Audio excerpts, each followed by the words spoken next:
is purposely to formalize the informal sector and give the sector a new look through unity of purpose. And unity of purpose here, we are looking for development. You know, we have development in triplicate: social development, economic development, and political development. And this is the reason why we look at the political aspect of it. That has informed our choice to bring an aspirant in Harambee ward, a go-getter, mwalimu by profession, somebody who knows so many things. In fact, he knows how to pump sense into people's mind as he does in school. Now he wants to do that to the people of Harambee ward. And this is none other than Micky Handa. Micky Handa. Yes. Welcome, Mheshimiwa. Talk to us. Thank you very much. Yes. May I know Micky Handa? Okay. My name is Micky Handa. I am a mother. I am a teacher by profession. I've taught for 25 years. Yes. I'm also a counselor, a professional counselor. I am a businesswoman, and right now I am a politician. I'm getting into politics, and I know it is going. It's a very stormy place, murky area, but here I am. I'm fighting very hard, and I'm here. Wonderful, wonderful, lofty titles, madam. May I know why politics?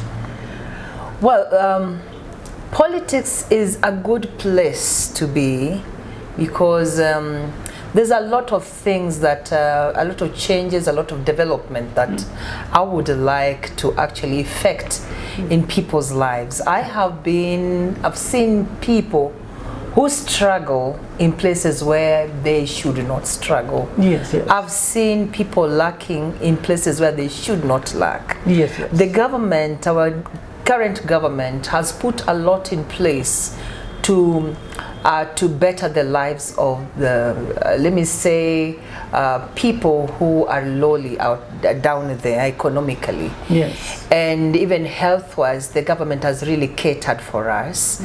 And when you look at education also, there's free education. And then other than in other places where it's paid, we have government bursary.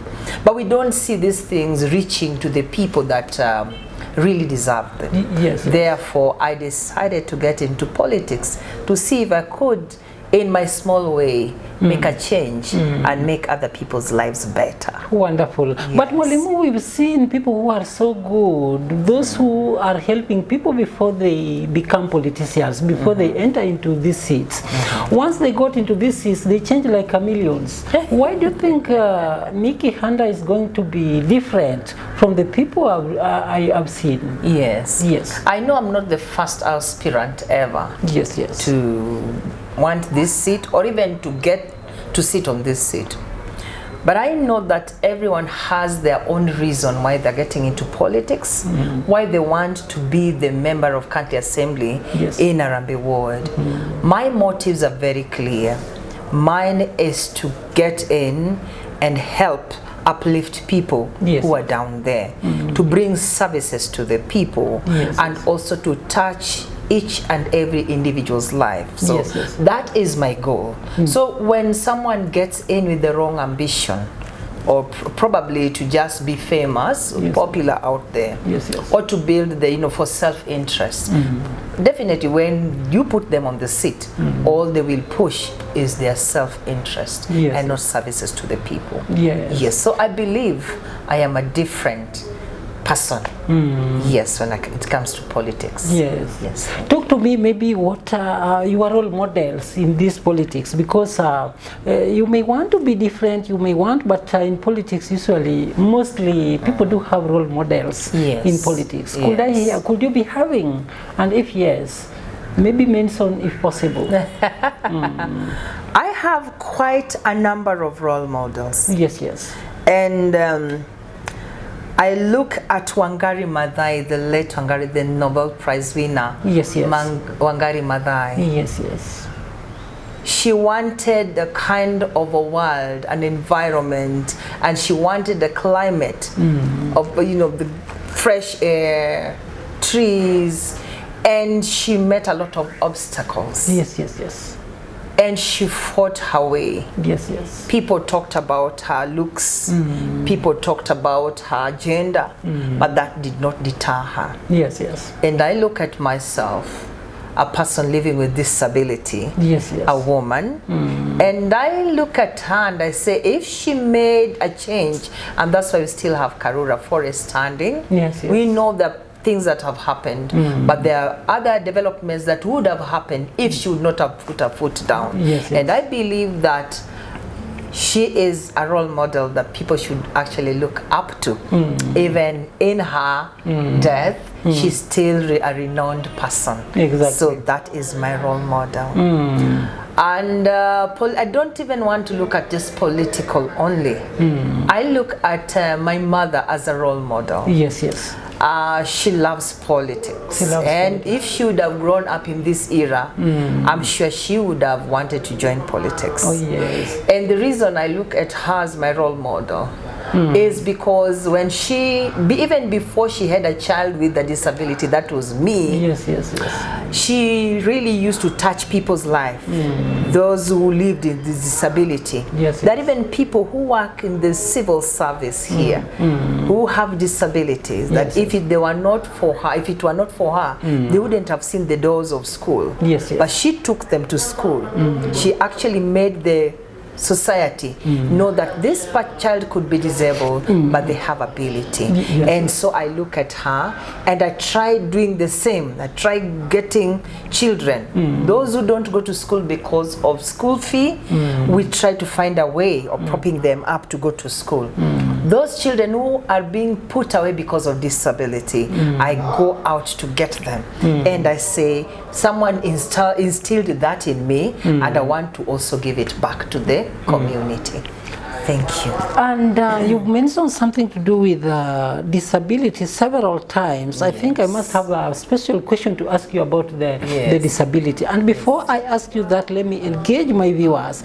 Yes, viewers, now I have Micky Handa, the famous name all over Harambee world. In fact, today we are with her here live, telling us exactly how she's planning to change the lives of people and everybody in the society. But Mheshimiwa, let me know much about this disability issue, because from my hypothesis, I realized that you are also impacting positively in the lives of people with a disability. Is it because you are in it, that's why you are having that soft heart to the people with a disability?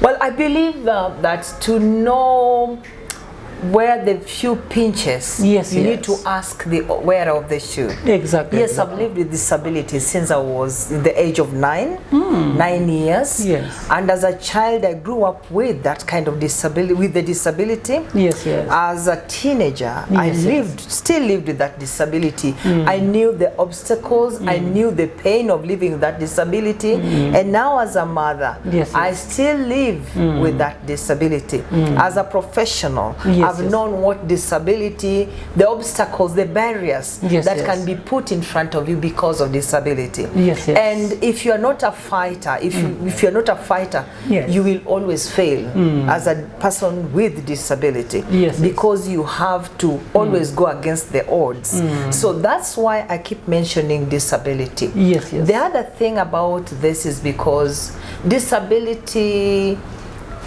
issue is very close to my heart. I run an organization of women with disabilities. Of women with disabilities. And I can see how in my little way I've impacted their lives.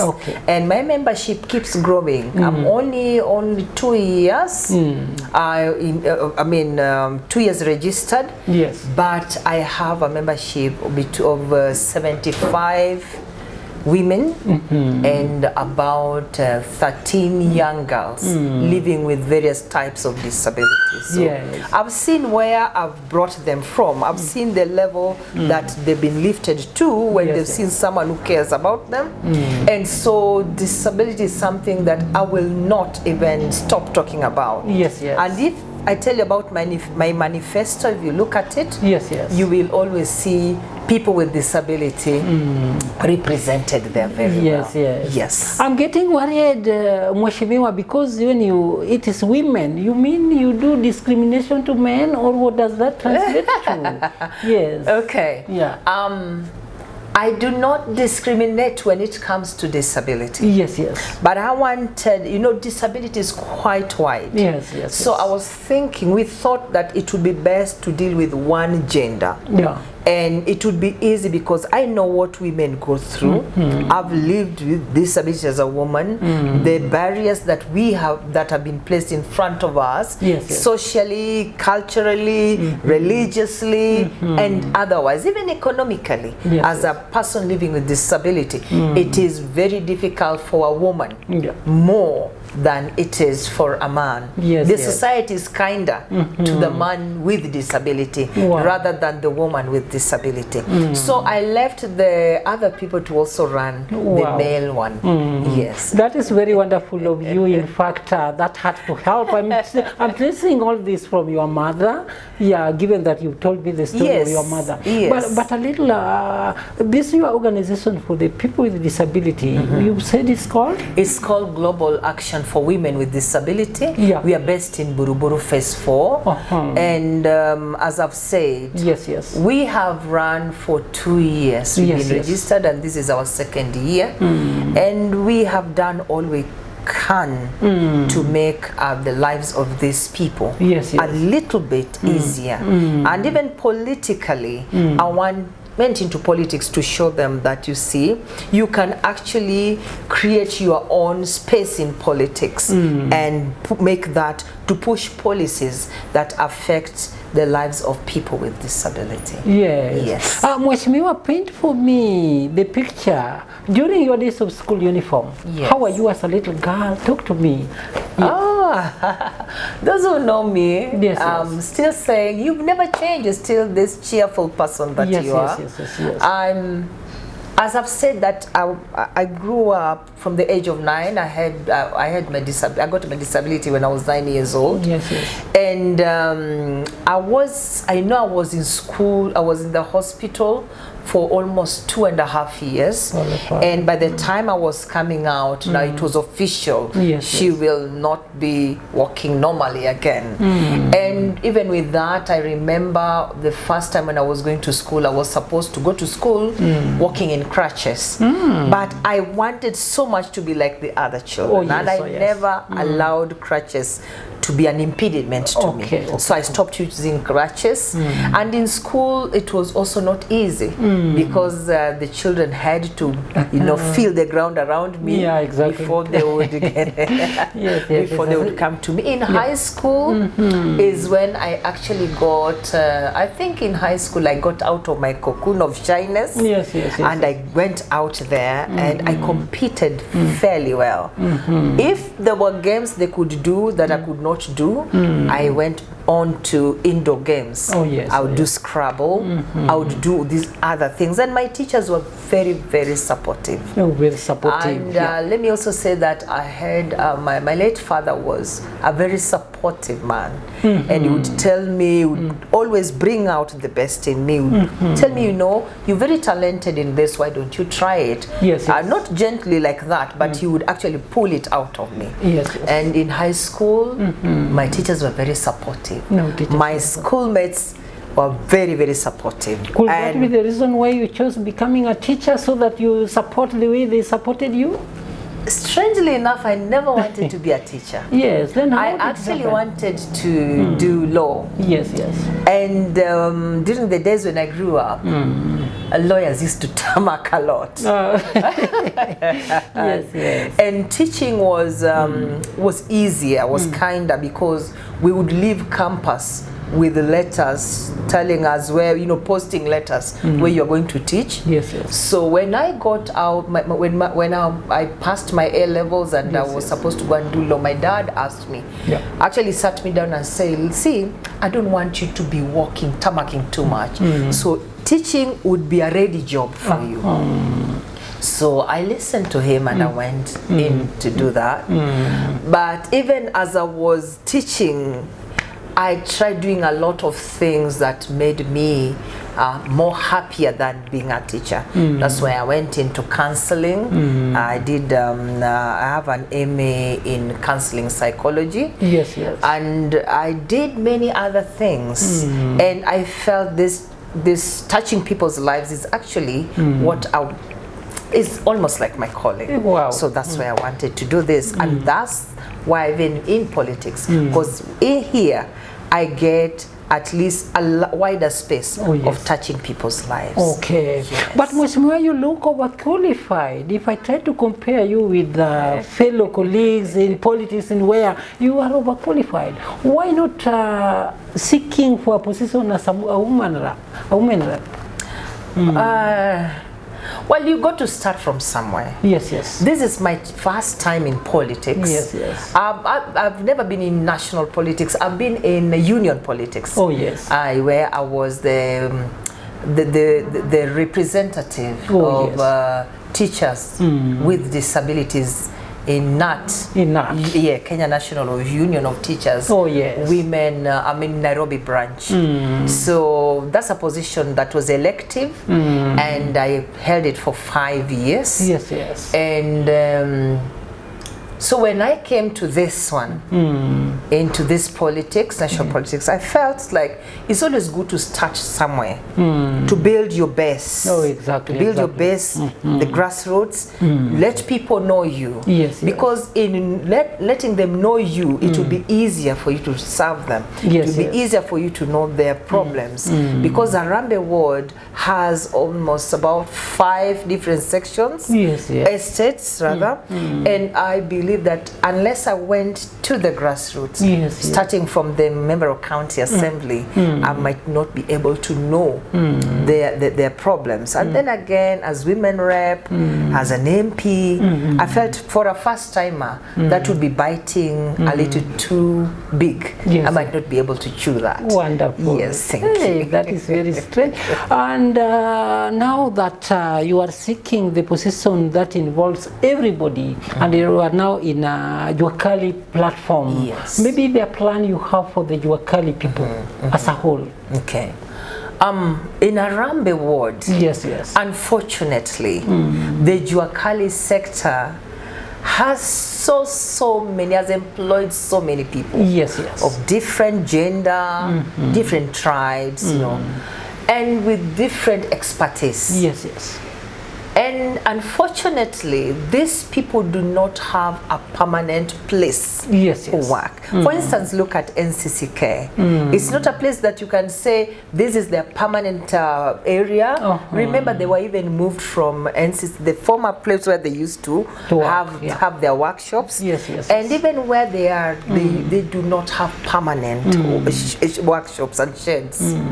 Going down to Mesora, where Harambee Road, it is the same story. I'm going to Mtindwa, a market that I saw coming up when I was living in Buruburu Phase 5. This is a market I saw coming up with a few people, and it grew to be this humongous. Even Mtindwa is still trying to push for permanent place, you know. So I believe that if you give people a security of permanency, they will say, I know my shop, I will go and get it there, I can even, my children can inherit it, you see.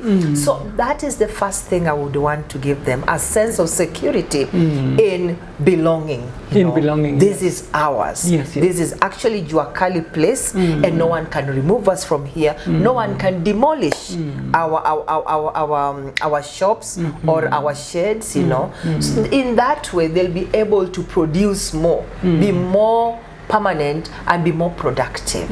Yes, that would be the first thing I would do to Juakali. Make them permanent, giving them a sense of belonging where they work. Thank you very much, viewers. As you can hear directly from Mheshimiwa Handi explaining into details how he's really going to help put her input in bringing that security to make the traders, especially in Mtindwa, in CCK, and along the by road to be steady and to be stable. So let's look at her. Let's look at her pace in this, and because this is what we've been looking for. Mheshimiwa, I'm seeing you have that heart to help, and most of the times we do choose these our leaders, and you find they are not all that working with togetherness. You find one is a MCA is not even is not in the same line with the MP and the senator and the governor, to an extent that their disagreements affect bring repercussions to the people on the ground. Yes. Being that you are a teacher who is knowledgeable, who has ability and the strong personality to talk to others, how prepared are you now to solve that problem of working in isolation? Well, I believe in teamwork. Yes, yes. I honestly believe in teamwork. Yeah, yeah. The MP touches lives there, governor touching lives the other side, while you do it at the base, you know, the grassroots. Yes, yes. I believe if you do teamwork, then when you are united, you are a more formidable force. Yes, yes. And whatever is, because I know all these offices, they have resources. Yes, yes. They will be able to actually reach the right people that these resources are meant for. But when you're working disjointedly like that, then even the services that the government has brought from up there will never trickle down to the people. Yes, so yes. I believe in teamwork, and I believe to work together with my MP of my area, yes, yes. the women rep, because we have so many women in Harambee. When you do not work together with the women rep, then you're denying them a chance. You're denying your people a chance of, you know, reaping fruits of the government that is brought through her. When you do not work with the governor, you know, in place, the senator, then what you're doing, you're not even doing yourself a disservice. You're doing the disservice to the people who elected you. I strongly believe that is what it is. And so, to me, teamwork carries the day anytime. Yes. They do say that what a man can do, a woman can do better. Absolutely. Maybe I hear from you what you are ready to do better, in consideration that women are so many. There are so many in the society, and they need proper attention. Yes. Talk to me. Your agenda for the women. Okay. Yes. In Harambee, in the past, we've had male leaders in Harambee. Yes, yes, yes. And the women of Harambee ward have been left behind. I am not saying that the men have gained more than them. Yes, yes. But remember, the women are the greatest bearers of the scourge, of the burden, of the pain. Yes, yes. If it is the pain of a husband who is not stable, the burden falls on the mother. Exactly. If it is a burden of a child who's getting lost, who doesn't go to school, the burden is still on the mother. Yes, yes. If it is about the health, the child who is not healthy, or, I mean, people are not healthy around her, the burden is still on the mother. Good. And economically, women have been left behind. Yes, yes. And you look at our women in Harambee ward, and as you go around, they're crying for one thing. We need a place where we can even sell our little merchandise. We need to find resources that we can even go with little food back at home. Because when a mother is stable at home, can provide at home, then the family will find stability and they'll be stable. And so my agenda for women of Harambee is to empower them economically and to empower them in such a way that a mother can actually, does not have to go out to the sun where there's no shades, you know, you build for them shades to sell their little merchandise. Exactly. You ensure that there's drugs in the health centers. We have 3 health centers in Harambee Ward. If there are drugs there, then the little money that she has, she will take back home for food. You ensure that there's water in the house so that the mother can be, can have a calm mind, can be emotionally stable, so that she doesn't have to buy water. She doesn't have to juggle with the little coins she has. Do I buy water? Do I take the child to hospital? Because that is what I have been dealing with since I started campaigning. A lot of hospital for very, you know, paying hospital bills, and we also buy medicine. We also do, you know, maternity for them. You pay for them because this is something that they should have had, but they don't have. So these mothers, when you empower them economically, you're giving them a base to do a lot of things around them. Yes. Anything else that you think we've left out from our talk and you think it is very important? I thought that we should talk about the youth. Yes, yes. The youth, it is a big constituency. And the youth in the Harambee Ward, some of them are wasting away. A bigger percentage are wasting away because some of them finished Form 4 school. They do not have resources to go to technical schools. Maybe they didn't make it to the university. And some who even qualified to go to the university. Some are not qualifying for that help. But thanks to the government that we have a bursary for even technical colleges and colleges. So our youth, we want to put them in that channel where those who are finished and are still willing to go to school can still get that bursary opened to them. Then the youth, they have talents. A lot of talent is in Jericho, Buruburu, Harambee, a lot of it. We need to identify these talents and build this talent and find a way where they can actually, this talent can benefit them. There are scholarships out there for talented children, for talented youth. We need to let them have that. Then we have social halls in Harambee Ward. We need to make them this IT hubs, you know, technology hubs, such that they can actually create their own world and also benefit from selling what they have created. Softwares, you know, work on have online jobs there. Other than that, the youth have a lot of ideas. We need to take these ideas, listen to the youth, and have these ideas put into projects, you know, that tangible projects that can actually benefit them.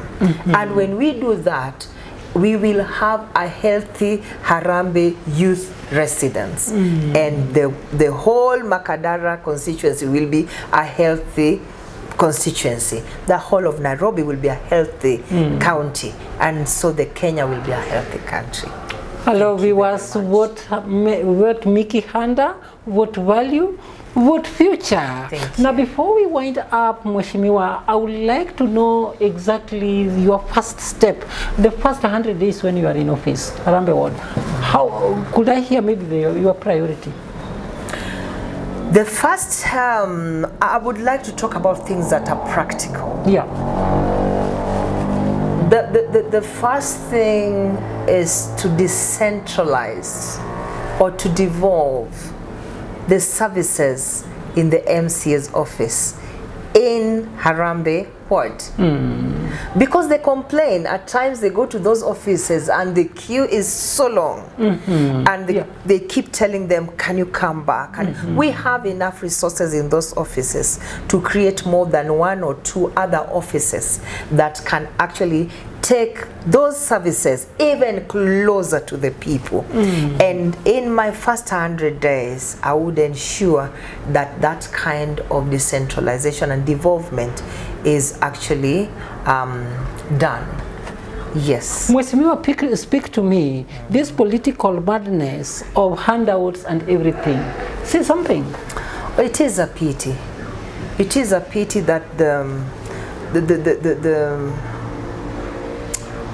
It is a pity that handouts is actually overriding people's sense of judgment. Yes, yes. And I see it happening a lot. I see even bad leadership being put back because of handouts. And it is simply because people are hungry. Oh yes, oh yes. Everything as at now, the prices have all shot up.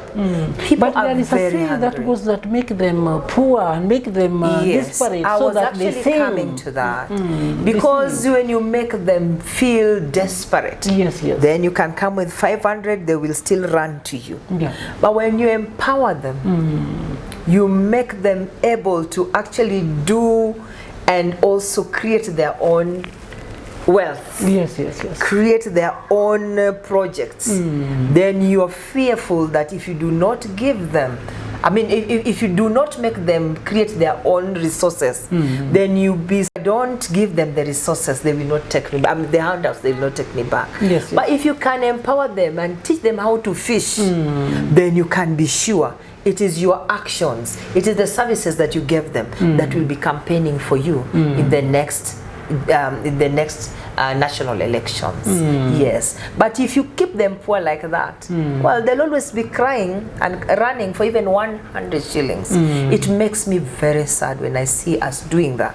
But it's a culture that is there. Yes, yes. We do not know how long it's going to be there, but I think if they would actually come and put in place the best leadership, then they would also understand that we do not want that 100 shillings for me to vote for you. But it's also good that there's some sections in around the world where people still say, we do not want your money.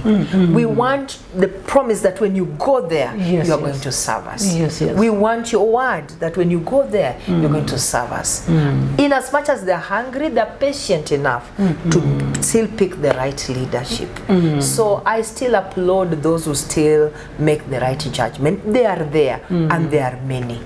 Yes, so let us also help uplift them, empower them so that they can make the right decision that would see them living better lives in the years to come.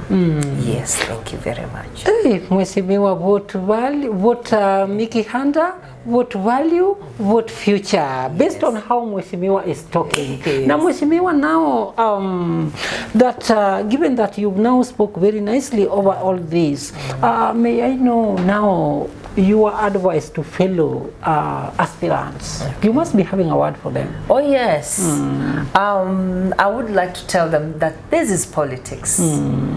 This is politics, and we're just campaigning. We are campaigning, and I would say, let us do the best we can to work harmoniously. The fact that we are all aspirants means we have capabilities of sorts. And I believe that whoever gets into office and is willing to give our people the best service possible, the best service that there is to give, I believe that would be the person that we as the aspirants would support. If we go in, I ask all my, if I get in, I ask my fellow aspirants to stand with me and work with me to bring a better Harambee. Yes. Just one word, look at the camera. Fight. There is no need to insult. Yes. There is no need to to look at other people and think they're smaller people. We are all great. And we are doing a good job so far. Thank you. Now look at the camera, thereafter talk now, appeal to the voters. Now talk to them, request them, ask them the votes and the support. Yes. My fellow Harambee voters, my name is Micky Handa. I want you to remember that name. This is a name and a person who will serve you, who will not look at you and discriminate on you. This is a person who takes you for who you are. Please vote Mama Bora. Jaribu Mama Bora. Sio Bora Mama. Jaribu Mama Bora. I will give you the service you deserve. Thank you very much. Thank you very much, Mheshimiwa. We are very thankful for this time. In fact, viewers, you had her saying, Jaribu Mama Bora. In fact, we want people like her because I can see that if at all we give her chance, the voters, if we give Mama Micky Handa chance, in fact, our lives will change. Thank you very much, the viewers. I'm very thankful, and God bless you. Thank you very much. Thank you for the time. Thank you.